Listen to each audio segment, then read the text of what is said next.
Aujourd'hui, c'est un projet qui a pour ambition de créer une zone de vinification dans les anciennes caves du Château Rouge, pour lequel on souhaite créer les anciens cépages perdus et créer donc des vins de Savoie.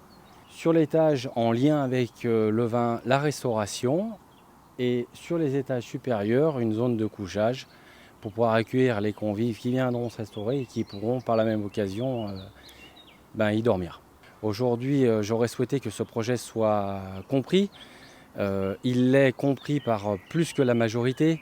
Et aujourd'hui, effectivement, on a affaire à des recours de la part de mes deux voisins les plus proches, pour lesquels on n'a pas réussi à se comprendre sur l'intérêt collectif que pouvait avoir pour Conflans, pour les habitants, pour l'agglo. Alors je vous avouerai que dans un premier temps j'ai été très contrarié, je le suis toujours. On sent bien que la volonté est de nuire à la réalisation du projet dans sa totalité. Je pense que dans le principe, tout le monde est d'accord sur le fait que cette restauration se réalise.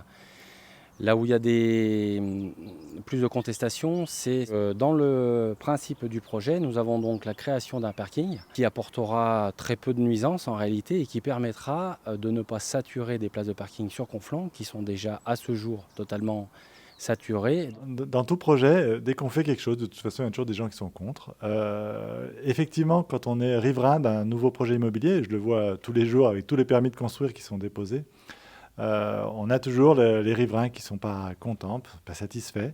Là, en l'occurrence, les riverains, ils ont été reçus à plusieurs reprises par le promoteur, mais également par la commune, puisqu'on a eu des réunions ici, pour expliquer ce projet. On a fait des réunions sur Conflans également, pour expliquer, pour essayer de comprendre aussi leurs attentes.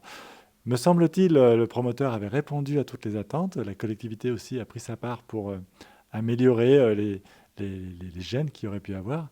Et en l'occurrence, aujourd'hui, deux propriétaires riverains ne sont pas satisfaits, donc on fait recours. En tous les cas, là-haut, la vente du château permettra largement de financer les travaux nécessaires à une meilleure accessibilité de ce château et surtout à sa pérennité économique. Parce que sans cet aménagement-là, et on parle que là de 20 places de stationnement réservées à la clientèle du château, sans cet aménagement-là, l'équipement ne tournera pas, n'aura pas de réalité économique. Donc il est important qu'on puisse faire cela. On reste confiant, très confiant, mais force est de constater que ça consomme de l'énergie, du temps, de l'argent pour, à ce jour, un projet commun.